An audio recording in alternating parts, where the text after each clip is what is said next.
Salat hajat ini mana Pak selaku jamaah? Kami sangat kecewa sekali dengan pembatalan sholat ini. Karena sholat itu kalau sudah ditentukan jangan takut dan dimatikan. Walaupun instruktur dari mana saya sebenarnya harus laksanakan sholat. Mati cuma sekali, jangan takut. Mati karena Allah telah ditentukan oleh Allah Subhanahu wa Ta'ala. Kalau mau mati di jalan tetap akan mati, walaupun dibungkus dengan dalam plastik. Kalau nak mati itulah. Takut penyakit itu harus dilawan. Corona juga makhluk Allah, dan kita berserah diri kepada Allah, dan semuanya kita serahkan diri kepada Allah. Jangan takut, jangan gentar, Allah bersama kita. Wala takun wala tahzan, innallaha ma'ana.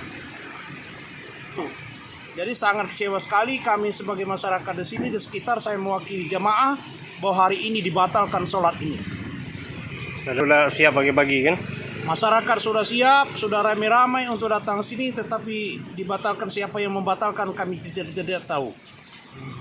Hujan tidak ada halangan, dan hujan juga telah berhenti pada saat ini. Hujan gerimis-gerimis sih tambah enak lagi kita melaksanakan sholat berjamaah. Kalau juga di lapangan ini hujan, masjid kita dekat, bisa dilaksanakan di masjid.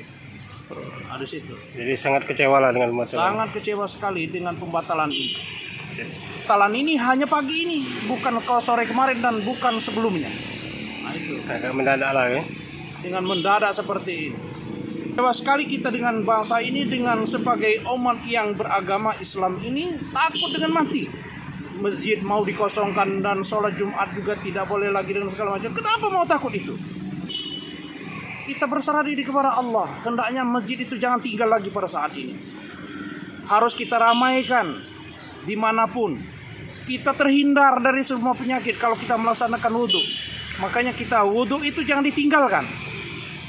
Orang yang sholat di masjid itu jelas dia adalah sudah suci, terhindar dari segala macam penyakit. Makanya saya minta kepada masyarakat sekalian, wudhu kita jangan tinggal, walaupun kita bukan untuk melaksanakan sholat. Itu.